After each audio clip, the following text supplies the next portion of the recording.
Company actually increases job performance by 56%. It's like a lot of times all of that 3D data is there. They've done the work, they've done the engineering, they've done the slopes, they've done all the 3D polylines are already in their file. There's just a huge disconnect between what they do and the builders right now. 113,000 available unfilled construction jobs in this country, 11 million available unfilled jobs overall in this country. One of the great culture things I see in construction is people just get it done. At the end of the day, we've built 100% of the building. There's no 80-20 rule. Think of the technology that has been brought into existence in the last 60 years, and you think of the productivity gains that have, say, occurred in agriculture, which is up 1,750%, or manufacturing, which is up 400%, and construction is flat to negative. This was always supposed to just be a 6-episode mini-series, Stacy. I want to remind you of that. Good morning. It's morning huddle time. I'm here live with Matt Verderamo from Well-Built Construction Consulting. He's joining me today to celebrate Apprenticeship Week. We're here in Laurel, Maryland with IEC, Independent Electrical Contractors. And we're going to be interviewing quite a few people today, so we're happy to have you. Matt, you've joined us. This is maybe for those who have not seen Matt before. He has might be shocking. He has stepped in for Chad before. So a little bit about yourself. Yeah. Very exciting day we got here ahead. I'm Matt Verderamo. I work with Chad Prinke, the normal host of this show for Well-Built Construction Consulting, as Stacy said. And basically our organization stands for creating positive change in the construction industry. And that really aligned with me when Chad started the business. And that's what brought me here. And I'm really excited to be a part of the huddle today. Yeah, thanks for helping me with these interview questions. We have apprentices, electrical apprentices that are going to be joining us. We're going to be talking about national and local apprenticeship, a lot of good things and resources to share with you. So first, we're going to start with Grant, if you can come join us. Welcome onto the show, Grant. Well, thank you for having me, guys. So if you can just introduce yourself and go over just a little bit of what you talked about today in your presentation. Sure. Well, good morning, everybody. Happy National Apprenticeship Week. I think it's the 9th annual, and it continues to grow. And we are so excited to be participating in the state of Maryland recognition of youth apprenticeships. Youth apprenticeship started with legislation in Maryland in 2015 and got implemented in 2016 at a very small scale. And right now in Maryland, it is growing exponentially, very rapidly. There are over 700 youth apprentices in the state of Maryland, and that is a high school junior or senior who is taking related instruction in their occupation, and it can be anything from construction to nursing to IT, whatever the industry is. And they're also working part-time and getting paid for it. And it helps them launch into a career pathway upon graduation from high school. And it's so exciting. We see all the labor shortages that are going on in this country, and it's a really great way to engage our young people to help them find, hopefully, the right career. In Maryland, the unemployment rate, Governor Moore announced, is 1.8%. Yeah, wow. It's crazy. So we got to do something. And what better way than to take young people at such an early age, provide them an opportunity, and get that average age of the workforce lower, because that's what the construction industry is facing. We're really excited. We have different models of this in DC. We're getting ready, I'll say, in the relatively near future to announce a school system that's going to be joining us in Virginia. Currently, we have Montgomery County, Howard County, Anne Arundel County, Prince George's County, and Baltimore County all participating in this program. We're also going to be announcing a new county that's going to join us in Maryland, so we continue to spread it. And I'll say my peers across the country are starting to take this and adopt this at their local IEC chapters. Our chapter in Florida is getting ready to adopt this and bring this in. So it's coming to you somewhere close, hopefully. And, I'm just very honored to be part of it. And it's really about the young people and the opportunities that we're providing them. And I think we all want to see our young people grow and be able to raise a family and have a great career. So thank you so much for having me. Yeah, you're so thank welcome. you. Beautifully said. So much exciting stuff in there. One thing that immediately comes to mind that I'm just curious from you about is you work with a lot of contractors to help place the youth apprentices, obviously. Yep.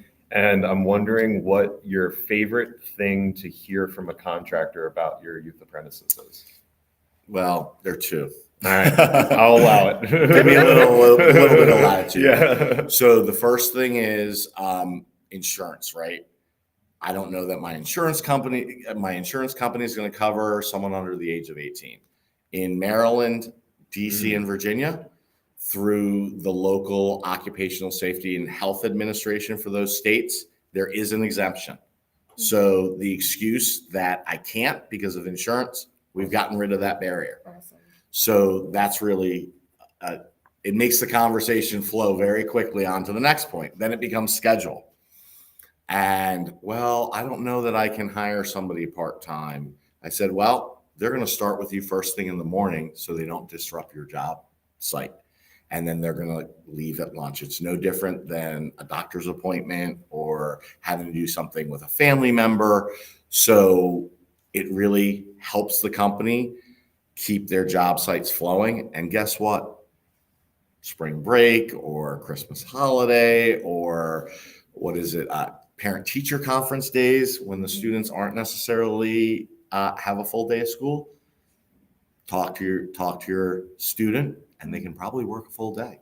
So it helps ebbs and flows and really acclimates the individuals. And the greatest thing is, if everything goes well, when they graduate that senior year of high school, the game plan is they go into year 2 of the related instruction of the apprenticeship program, and they go to work for you full time. So Perfect. you have a pipeline. That's awesome. Yeah, it sounds like, funny enough, your favorite things to hear are almost like objections because you have such good answers for the objections that it's like, no, you don't have an excuse not to do this. Give it a try. Yeah, give it a try. You got to really figure this out. That's awesome. That's awesome. Stacey, do you have anything you want to ask? No, Grant, I think before that we- was a great question. And let's bring on our apprentices. Thank you, everybody. Yeah, thank you so Dylan, much, do you Grant. want to, or whoever? We'll have Eric join us now onto the show. Eric, how you doing? Pretty good. Good morning. Good morning. So who do you work with? What year apprentice are you? Are you junior, senior? And what school do you attend? That's a lot of questions at once. And All I'm right. sorry, just a brief introduction. My name is Eric. I work at Beaumark Electric. I'm a senior in high school, and I'm a first-year apprentice. Awesome. Yep.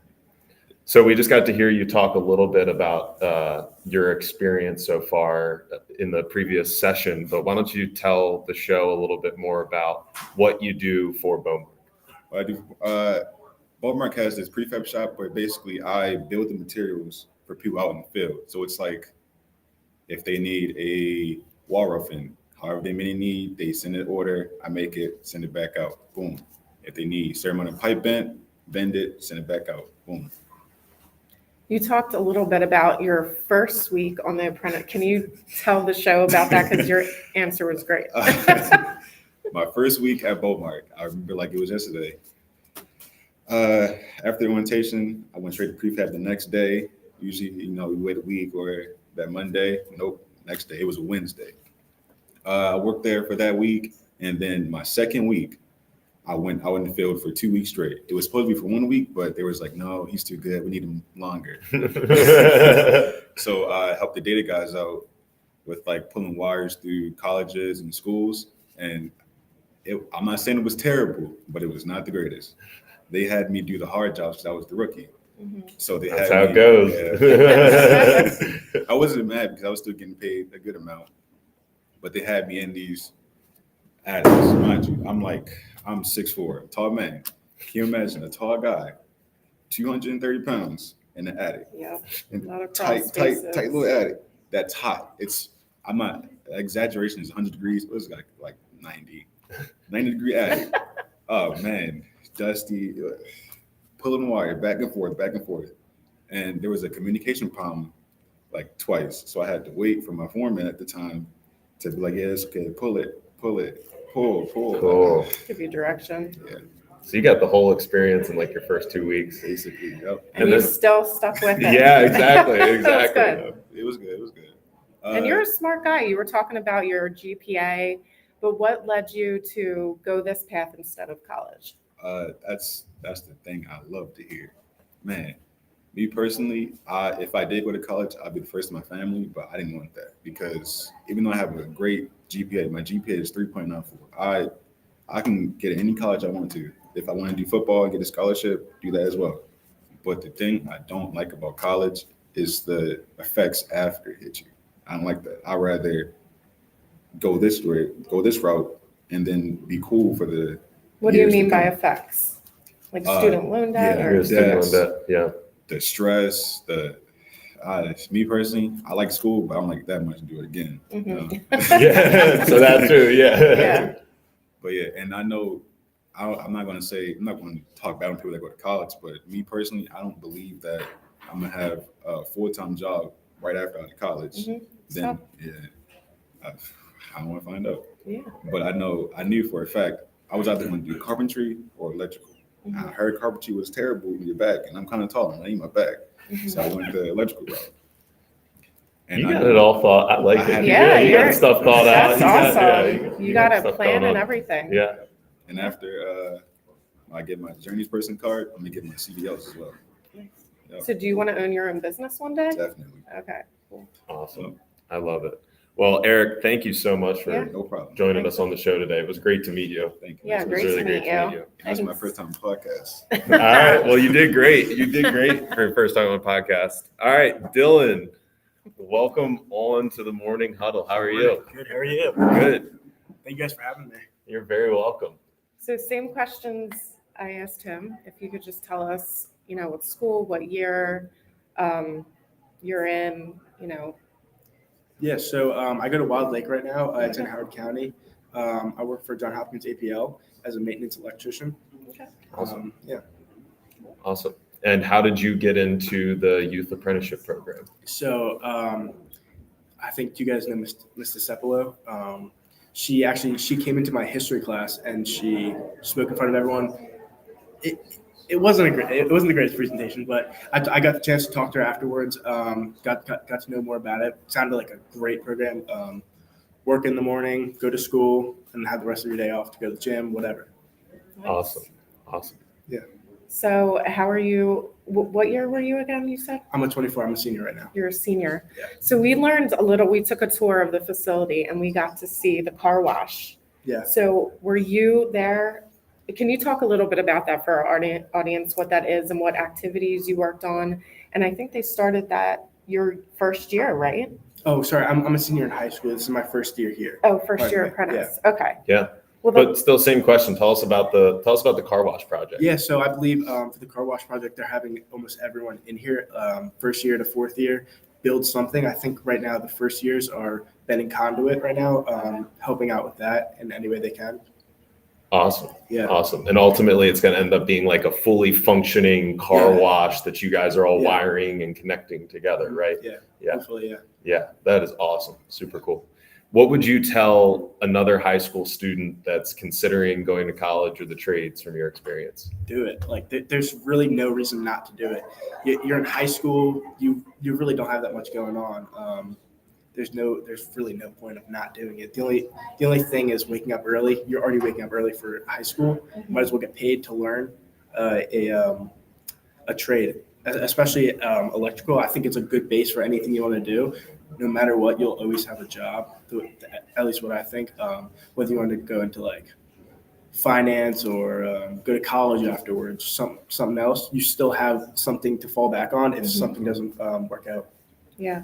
Awesome. I love it. I liked earlier when we were going through this presentation, one of the speakers had said, senior year is the perfect time to try a trade because there's so much lax in your courses. So you have all that extra time.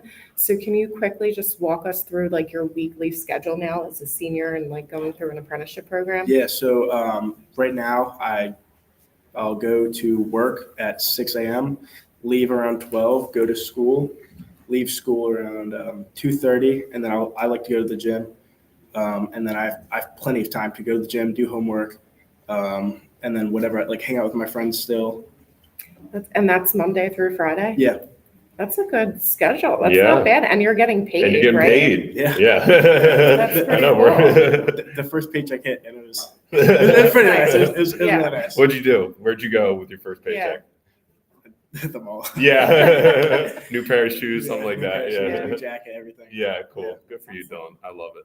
I love it. Thanks for having Yeah, us. thank you so Thank you. much. Thank you for having me. Yeah, of course. It was great to meet you. Yeah, good luck with the Yeah, rest of best your of luck. year. Take care, guys. Awesome. Thanks. Cool. All Well, right. Yeah, that was awesome. Go We ahead, have Stacey. John.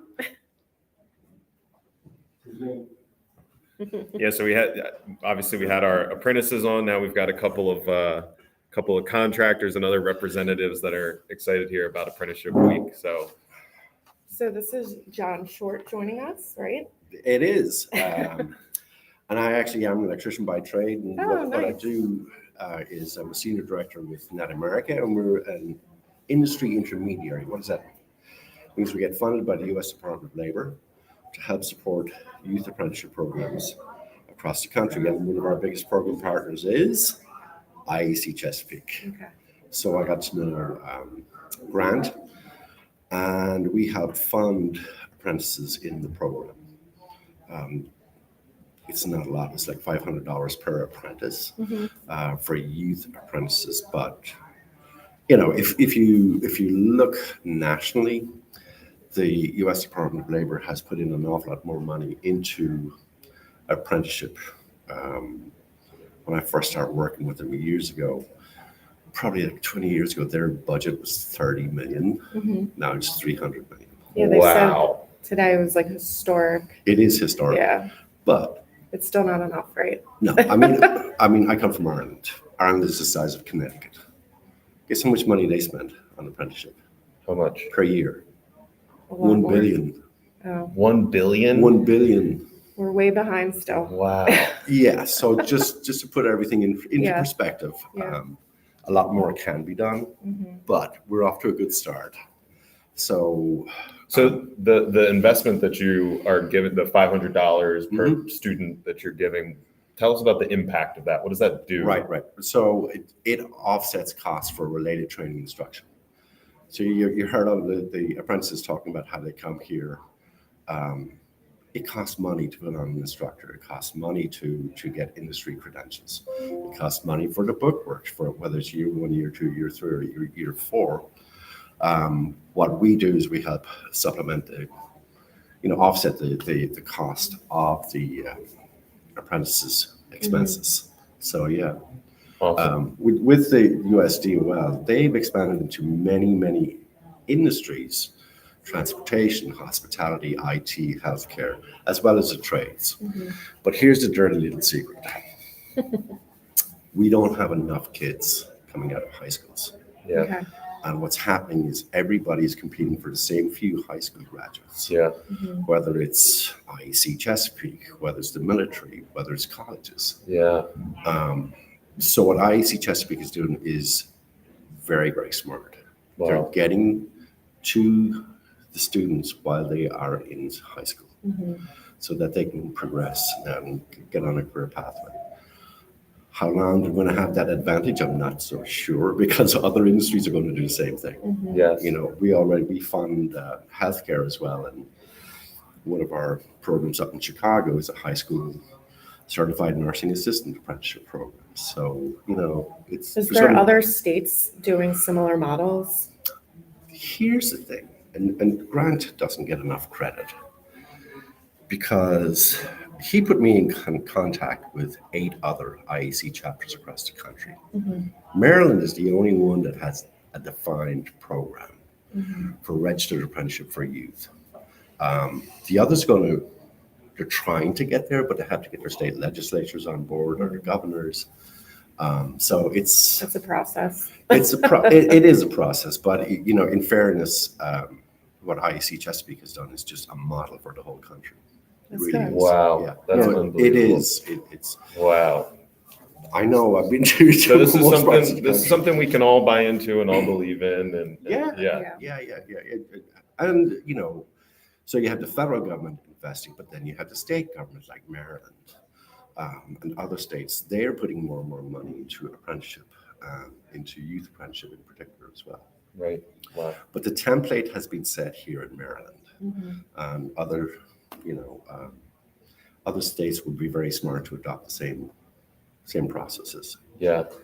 Well, I have one more thought for John before we let him go. Sure. I find most people that are involved in the apprenticeship programs and are passionate about it usually have some story, something that led you here of why it's so important to you. And I'm curious if you have that thing in mind that led you to the youth apprenticeships and supporting the future of the trades. Well, I started my apprenticeship when I was 17. When I was 21, I was a journeyman electrician.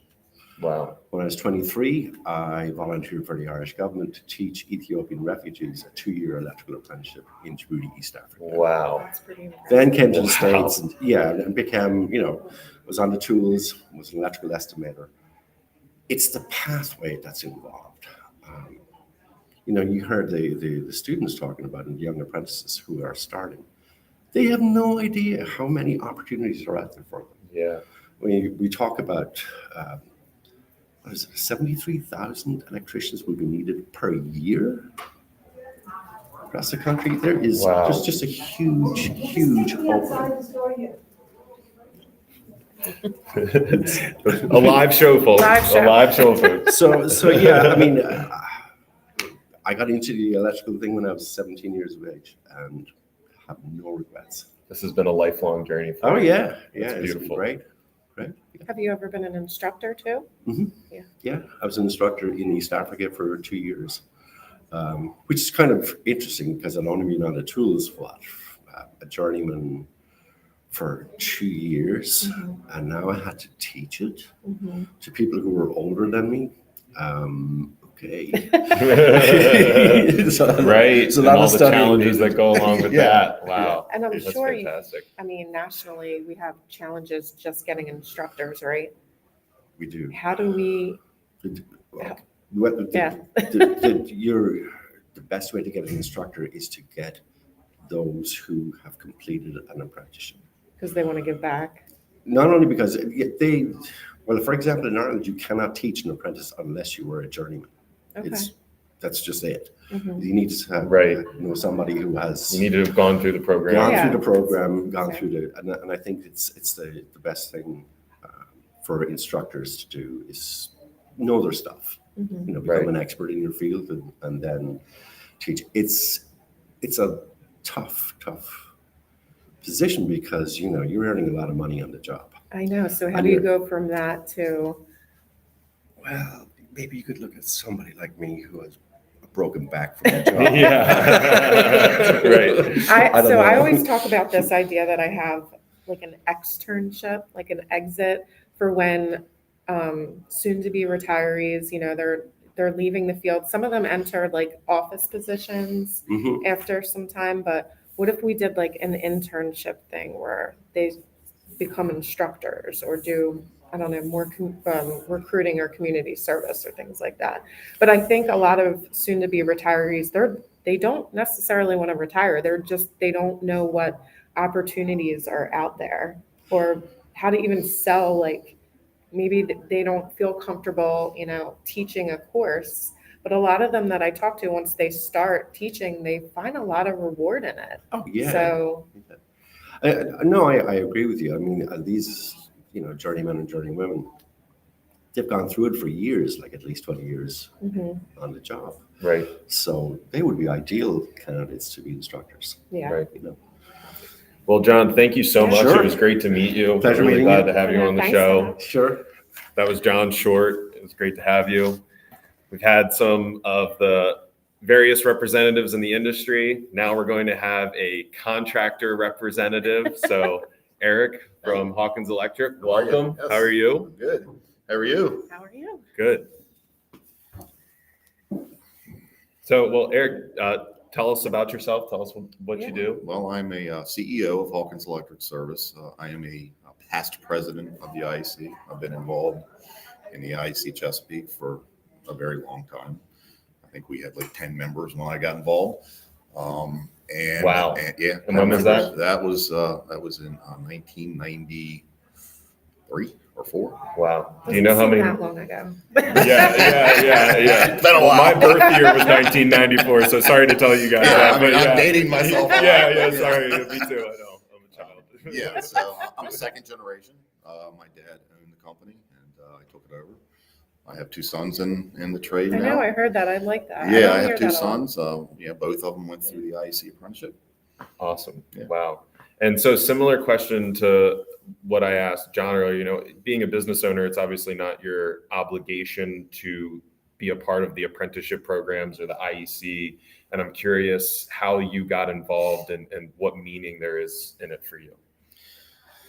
So I got involved in the IEC because I felt like there needed to be a way to give back, right? So we're all volunteers. The members are volunteers. Yeah. We volunteer our time.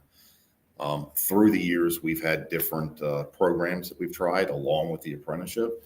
But the biggest thing that we all face is we cannot get enough people into the trade. We're all facing shortages of labor. And, we've tried different things like, prison to work. And I'm dating myself again, President Clinton's time, we did the welfare for work. I was very instrumental in curriculum writing and that through the IEC. And really teaching life skills to people to get back into it. And we have always talked about, how do we get into the high schools? How do we get to the school level for the kids, right? And let them know and let their parents know that there's a different pathway to success. Everybody doesn't have to go to college. Totally. And so when we started this 4 years ago, it was I was instantly on board and had a few of the first kids to come and shadow my people, and it was good. And so the program's 4 years old, right? Yes. So this year, your first apprentices are going to be graduating. They've graduated. Yes, they've. Wow. Well, I have some that have graduated. Now they don't have enough technical hours yet, but they graduated last spring.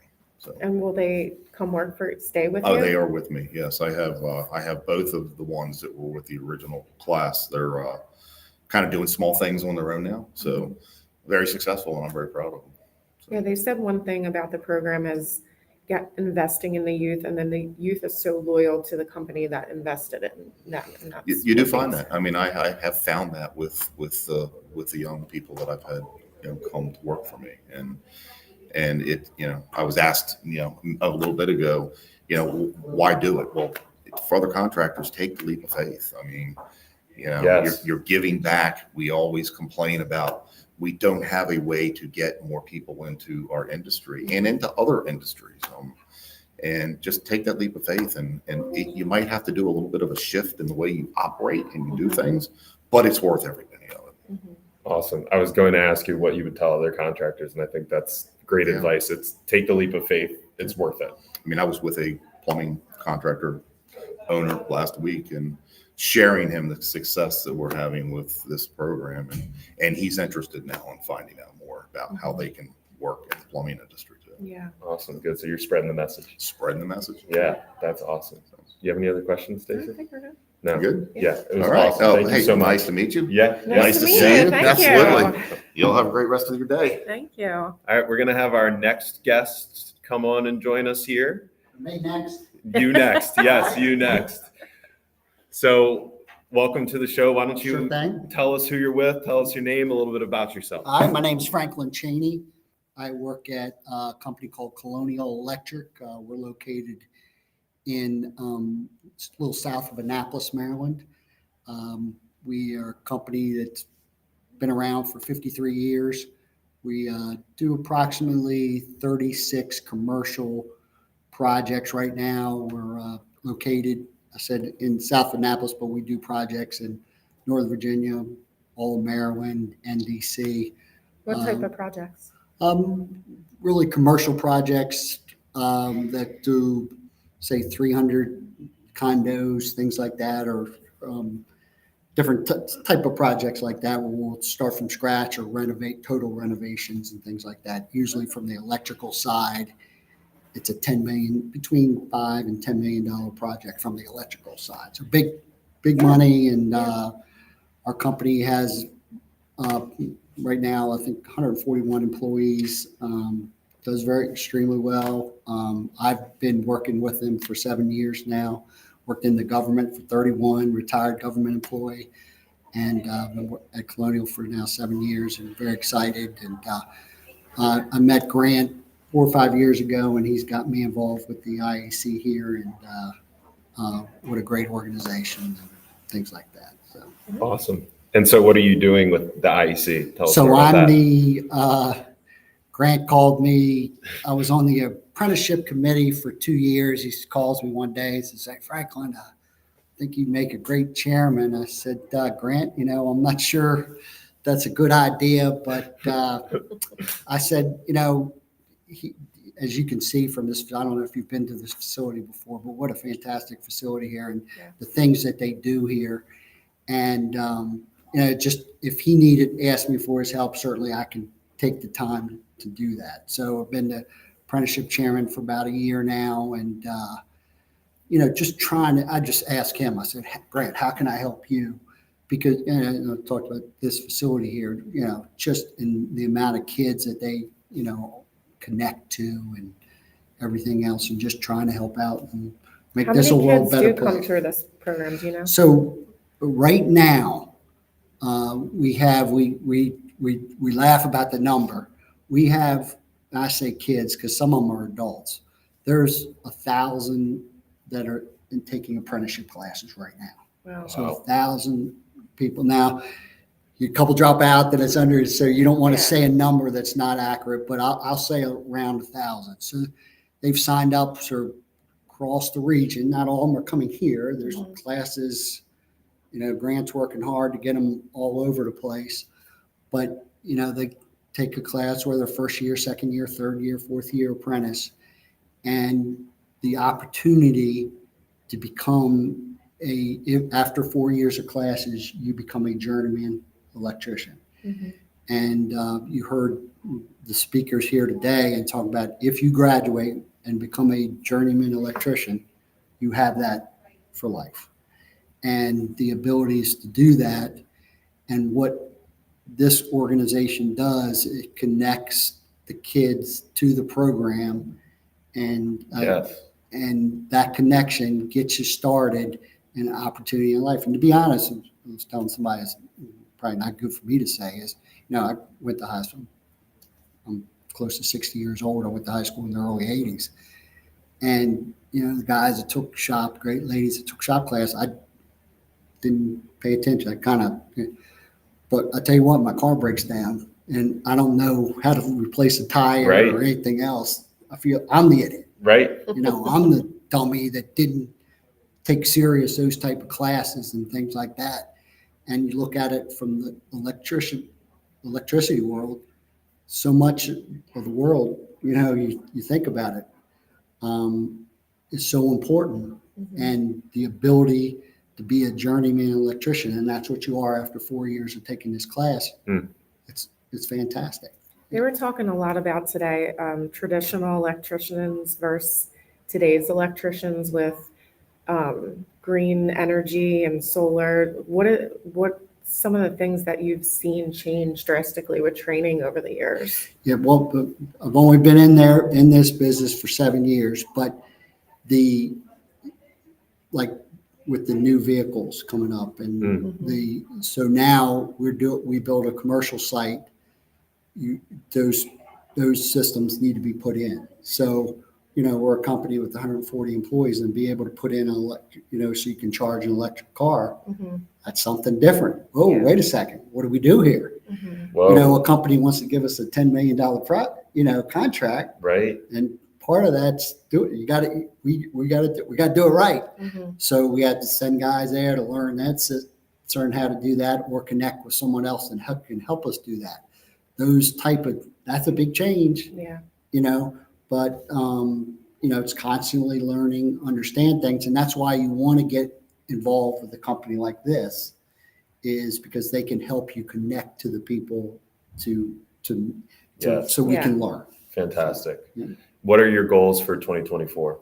So I mentioned that with IEC, we have approximately 1,000 adults and kids in our program. We certainly like to increase that number, always want to get the word out. Obviously 10% would be a great goal.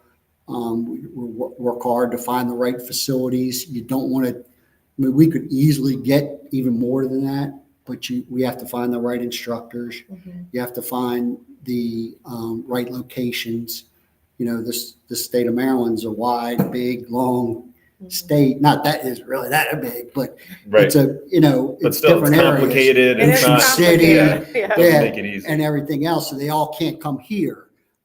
So you have to find the right training site and everything else. But the real goal is between 1,100 and 1,200. Awesome. Which would be a healthy increase. So let's grow 10 to 20%, Yes. and let's keep making an impact. Keep it exactly. I love it. Franklin, thank you so much for Sure coming on the show. Thank you. It was great to meet Congratulations you. on your podcast Yeah, here. thank you so much. Best of luck for continued success with it. Thank you very much, and All same right. to you. All right, y'all Thank have you a so great much. day. Thank you. Awesome. All right, we are bringing on our last guest now to the show. This is Stephanie. Stephanie, welcome on. Please tell us about yourself and what you do and how you're involved here today. Okay. I'm Stephanie Cepolo. I work for the Howard County Public School System. I've been in charge of the apprenticeship program for 6 years. I've worked for the school system for 28. And I've mostly been in career and technical education. So overseeing work-based learning programs and helping connect students to career pathways. So I know there's a lot of different challenges, especially with speaking to parents and getting them on board with certain things. Do students usually come to you first, or are you putting resources out there and informing the students of opportunities and trying to pique their interest, or even just talking to parents on the side? Like, how does that all work? It's probably a combination of both, especially with much more information being out about youth apprenticeship and registered apprenticeship. I think it's become a national initiative. So more students and parents are hearing about it, but we really do. We have put a concerted effort into the middle schools all the way through high school, obviously, but even talking about what we can do in elementary schools. We often go into elementary schools and make career presentations and talk about our career programs. Cool. But when we started this youth apprenticeship program and this opportunity to connect students while they're still in high school, that's really been the changing force for all of it. Because I think in Howard County, we've done a really good job. I mean, not always the best, but we've done a really good job of making sure students are aware of all the opportunities, but we haven't been able to bring the opportunities to them while they're still in high school and let them experience them and support them so that they were successful post high school. So that's been the game changer for high school students, I will say. And in 28 years of education, youth apprenticeship has been my favorite program that I've supported, because I'm literally watching kids' lives being changed. And this past June, we had 12 former HCPSS students that went through this program graduate as electrical journeymen, 3 years post-high school, debt-free, making $60 an hour. That's awesome. Oh my God. It was pretty amazing. Wow. Yeah. And how does that make you feel? Very proud, like a proud mom. Yeah. I went to the graduation in June and watched them, and I was just so proud to watch them 3 years post-high school make it, and really that's what this program does for a high school senior, because we're supporting them on on that journey, as opposed to here you go off and do it. And kind of working out the kinks for them along the way. And then they're developing a relationship with their employer. They're developing a relationship with IEC. But we're doing it across industries, but this is really the model.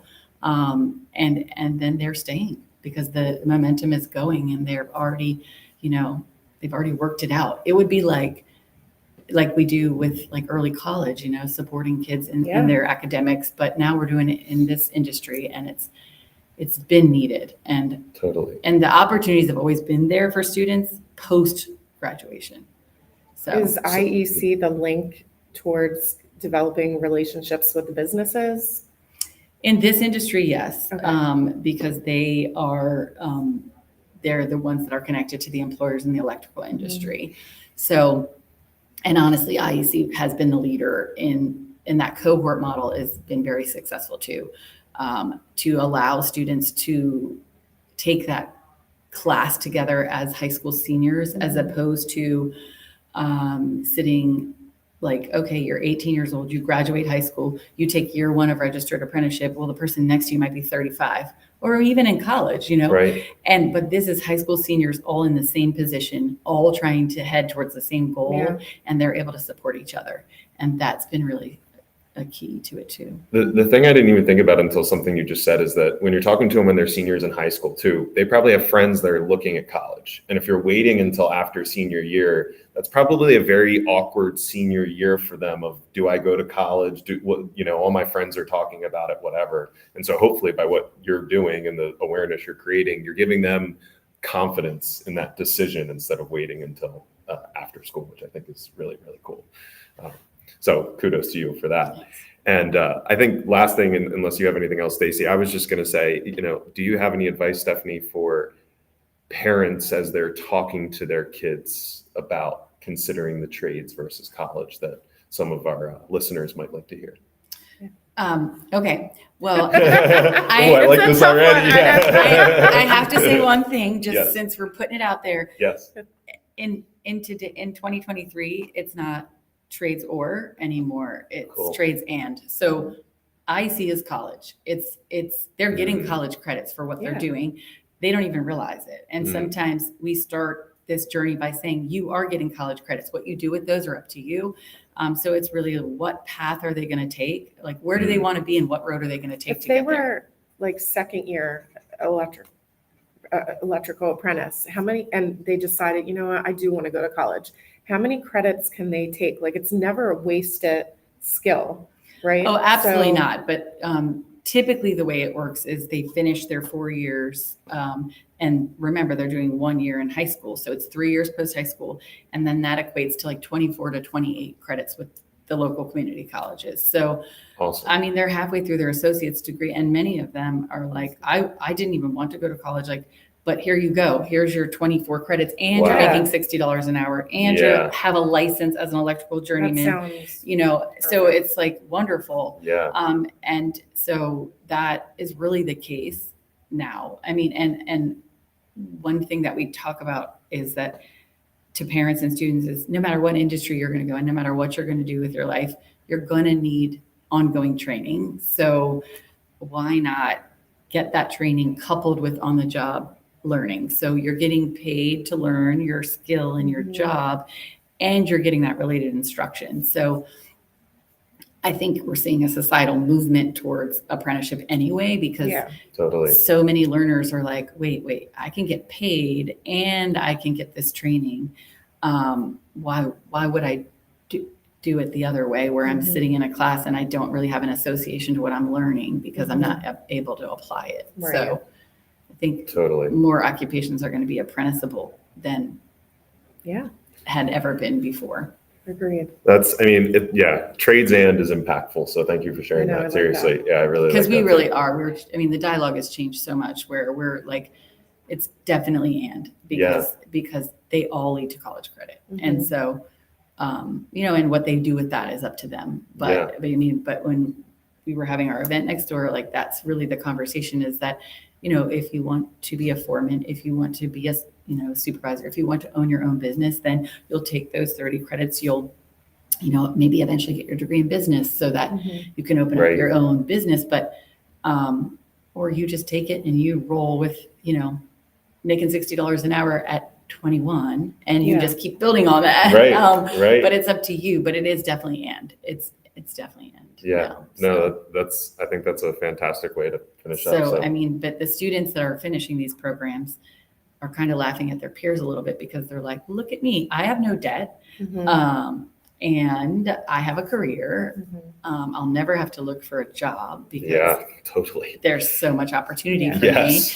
In the pandemic, that's when it really was obvious because our students as high school seniors were still working when the rest of the world was shut down. Wow. Yeah. They were working. That's right. Because their companies were open. Yeah. Right. That's right. Wow. As high school seniors. I mean, and it was a win-win for them on so many levels because they got to leave the house. Yeah. Yeah. They were like, I gotta go to work, That's Mom. true. Yeah. Yeah. And they were making an impact. You know, Yeah. we needed infrastructure. We need all these things. Yeah.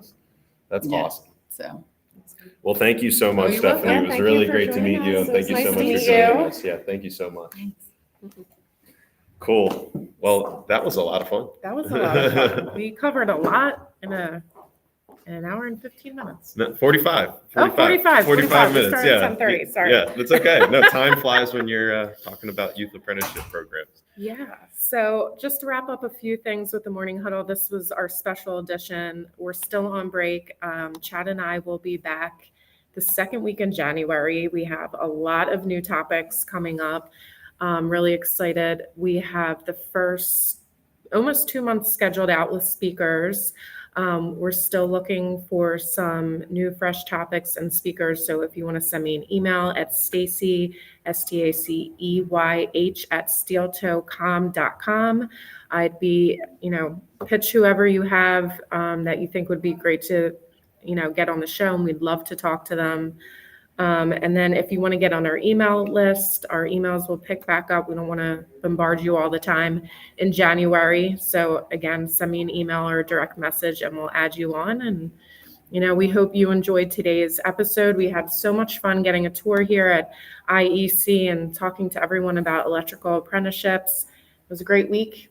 It was. Right? Yeah, no, and totally. And before closing up, I just also do want to say thank you to a couple of our sponsors, Katz Abosh, accounting firm with a deep expertise in construction that serves the DC Baltimore metro area, Lawrence Law, a boutique law firm out of Baltimore that also serves the DC metro area and Baltimore area with a very deep expertise in construction, and then Frisco Woodline, who is a specialty wood supplier with a special services division that can really do some cool high-end stuff.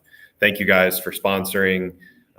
Final note from us, you can listen to this on Spotify, YouTube, Apple Podcasts. And if you want to be added to our newsletter so you can get updates about the show, you can also message Stacey on LinkedIn or email her at that email address she said before. Long one. Yeah. But yes, thank you guys so much for today. And Stacey, this was a lot of fun. Yeah. Thanks for joining me. Yeah. Have a great day, everyone. Yep. Have a great day.